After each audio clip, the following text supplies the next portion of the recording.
Hello दोस्तों, स्वागत है आपका हमारे YouTube channel Tesla running point में।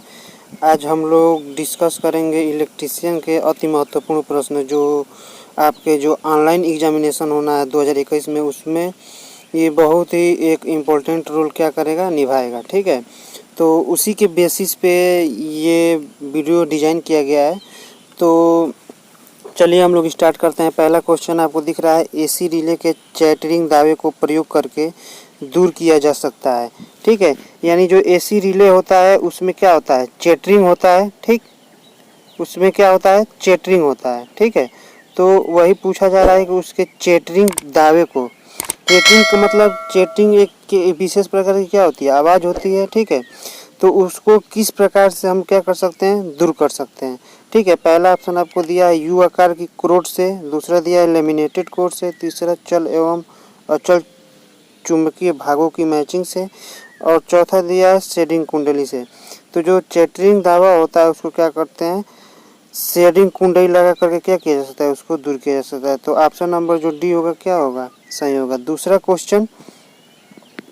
क्वेश्चन है, हस्तचालित स्टार्ट डेल्टा में स्टार पुश बटन को किसके श्रेणी क्रम में संयोजित किया जाता है। ठीक है, तो हस्तचालित स्टार्ट डेल्टा स्टार्टर, जैसे आपको स्टार्टर एक दिख रहा होगा, इस प्रकार का स्टार्टर दिख रहा होगा। इसमें क्या होता है, एक ऐसे हैंडल होता है, ये एक ऐसे क्या होता है, हैंडल होता है। ठीक, ये हैंडल क्या होता है, एक बार डाउन और एक बार क्या होता है बीच में, और एक बार क्या होता है ऊपर होता है। ठीक, तो इसी को हस्तचालित स्टार्ट डेल्टा स्टार्टर के कहते हैं, बोलते हैं।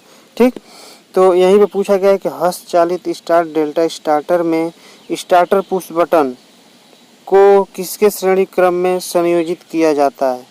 पहला दिया है एनवीसी, दूसरा दिया है ओवरलोड रिले संयोजक, तीसरा दिया है एनवीसी और ओवरलोड रिले संयोजक, चौथा दिया है एनवीसी और स्टार्ट पुश बटन। ठीक है, एनवीसी मतलब क्या होता है, नो बोल्ट कॉइल। ठीक है, तो जो पुश बटन होता है उसको एनवीसी और ओवरलोड रिले संयोजक के श्रेणी क्रम में क्या करते हैं, ऐड करते हैं। तो जो ऑप्शन नंबर सी होगा वो क्या हो जाएगा, राइट आंसर हो जाएगा। नेक्स्ट दिया है, इंडक्शन मोटर में विकसित होने वाला घुमाव बल समानुपाती होता है। ठीक है, यानी जो प्रेरण मोटर हमारा होता है उसमें विकसित होने वाला घुमाव बल, यानी जिसको टार्क फोर्स बोलते हैं, वो किसके समानुपाती होता है। ठीक है, तो यहाँ पे ऑप्शन आपको दिख रहा है, पहला सोर्स वोल्टेज के यानी स्रोत वोल्टता के, दूसरा स्रोत वोल्टता गुणे 2 के, तीसरा स्रोत वोल्टता भागा 2 के, और चौथा अंडर रूट में स्रोत वोल्टता। तो यहाँ पे जो इंडक्शन मोटर में विकसित होने वाला बड़ा गुण होता है वह स्रोत वोल्टता के, ठीक है, यानी जो टार्क होता है वो प्रोपोर्शनल किसके होता है, सोर्स वोल्टेज के। सोर्स वोल्टेज के क्या होता है, समानुपाती होता है। ठीक है, तो ऑप्शन क्या हो जाएगा, ये हमारा सही आंसर हो जाएगा। नेक्स्ट हमारा है, प्रेरण मोटर का कार्य सिद्धांत किसके समान होता है। ठीक है, किसके समान होता है, यहाँ पे देखिए किसके समान होता है, ये यहाँ पे आपका नहीं रहेगा ये। ठीक है, किसके समान होता है, यहाँ पे आपको ये नहीं रहेगा।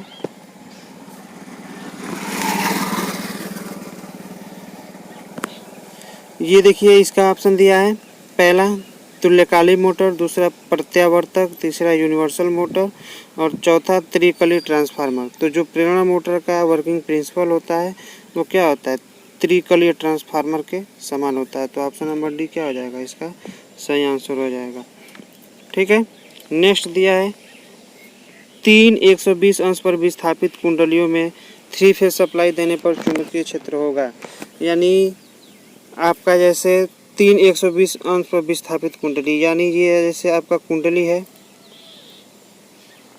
ये आपकी कुंडली है, ये 3 कुंडली है, ये तीनों क्या है 120 डिग्री पे क्या है, विस्थापित है। ये 120 डिग्री है, ये भी 120 डिग्री है, और ये भी 120 डिग्री है। ठीक है, तो विस्थापित कुंडलियों में अगर इसमें हम लोग क्या करते हैं, 3 फेज सप्लाई देते हैं। ठीक है, 3 फेज सप्लाई अगर इसमें दिया जाता है तो चुंबकीय जो क्षेत्र होगा, ठीक है, यानी मैग्नेटिक जो फील्ड होगा वो कैसा होगा। पहला ऑप्शन दिया है स्थिर, दूसरा प्रत्यावर्ती, तीसरा घूर्णीय और चौथा स्पंदित। तो अगर 120 अंश पे अगर 3 कुंडलियां हैं और उसमें अगर 3 फेज सप्लाई दिया जाता है तो क्या होता है, उसमें घूर्णीय चुंबकीय क्षेत्र क्या होता है, उत्पन्न होता है। ऑप्शन सी क्या हो जाएगा, सही हो जाएगा। घूर्णीय चुंबकीय क्षेत्र उत्पन्न होने की वजह से ही क्या करता है, हमारा मोटर क्या होता है, घूमने लगता है। ठीक है, नेक्स्ट है रोटर शाफ्ट की धातु होती है। ठीक है, यानी रोटर जो मोटर में जो रोटर होता है यानी बीच का जो पोर्शन होता है जो घूमता है वो पूछा जा रहा है किस धातु की होती है। ठीक है, तो पहला ऑप्शन दिया है ढलवा लोहा, दूसरा दिया है माइल्ड स्टील, तीसरा दिया है हाई स्पीड स्टील और चौथा दिया है सिलिकॉन लेमिनेटेड स्टील। तो जो रोटर शाफ्ट की धातु होती है वो किसकी होती है, माइल्ड स्टील की बनी होती है। ऑप्शन बी सही हो जाएगा। नेक्स्ट, प्रेरण मोटर पर लगातार भार बढ़ाने पर मोटर का शक्ति गुणक क्या होता है। पहला ऑप्शन लगातार बढ़ता जाता है और यूनिटी हो जाता है यानी इकाई हो जाता है। बी दिया है पूर्ण भार तक बढ़ता है यानी फुल लोड तक बढ़ता है, उसके पश्चात कम होने लगता है। तीसरा दिया है कंटिन्यूअस कम हो जाता है यानी लगातार कम होता जाता है और चौथा दिया है कि अपरिवर्तित रहता है। ठीक है, तो जो प्रेरण मीटर पर अगर हम क्या करते हैं लगातार लोड को डालते जाते हैं तो मोटर का जो पावर फैक्टर होता है शक्ति गुणांक वो क्या करता है, फुल लोड तक क्या करता है, फुल लोड तक इंक्रीज होता है। ठीक है, और फुल लोड यानी ये क्या करेगा, फुल लोड पर क्या करेगा, इंक्रीज होगा और उसके बाद धीरे धीरे क्या करता है, डिक्रीज होने लगता है। ठीक है, फुल लोड के बाद धीरे धीरे कम होने लगता है। तो जो ऑप्शन बी हो जाएगा वो क्या हो जाएगा, सही हो जाएगा। नेक्स्ट, प्रेरण मोटर में प्रायः रोटर खांचों को तिरछा बनाया जाता है, इसका लाभ है। ठीक है, इंडक्शन मोटर में रोटर जो खांचे होते हैं उसको तिरछा बनाया जाता है। क्यों, जैसे मान लीजिए आपका ये रोटर है, ठीक, ये आपका रोटर है। इस रोटर में जो भी खांचे बने होते हैं, ठीक, ये जो खांचे हैं ये ऐसे बनते हैं, तिरछे ऐसे बनाया जाता है। रोटर में खांचों को ऐसे तिरछा बनाया जाता है। तो वही पूछा जा रहा है कि प्रेरण मोटर में प्राय रोटर खांचों को तिरछा बनाया जाता है, इसका लाभ क्या है। पहला दिया है ताम्र बचत, दूसरा दिया है लौह हानियाँ, तीसरा दिया है मोटर में शोर कम करना एवं मोटर के लॉक होने की प्रवृत्ति समाप्त करना। ठीक है, और उसके बाद दिया है भंवर धारा कम करना।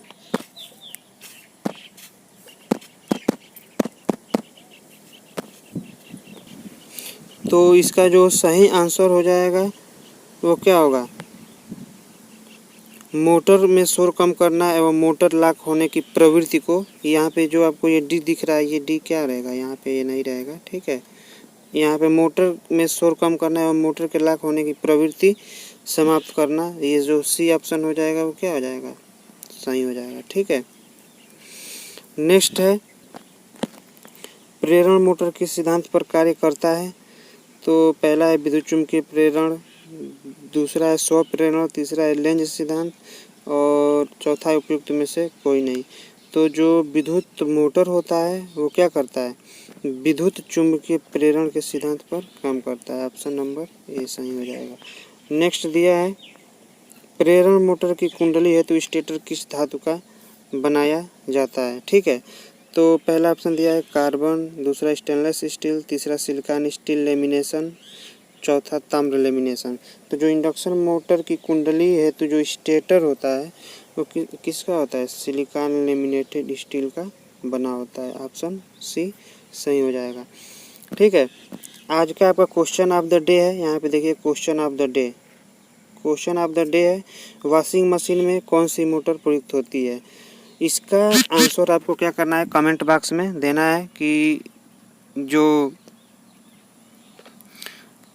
जो आपका वॉशिंग मशीन होता है उसमें कौन सी मोटर प्रयुक्त होती है। तो उम्मीद करता हूँ कि वीडियो आपको पसंद आया होगा। वीडियो अगर पसंद आया तो हमारे चैनल को सब्सक्राइब कीजिए, लाइक कीजिए और अपने दोस्तों को अधिक से अधिक संख्या में शेयर कीजिए। धन्यवाद।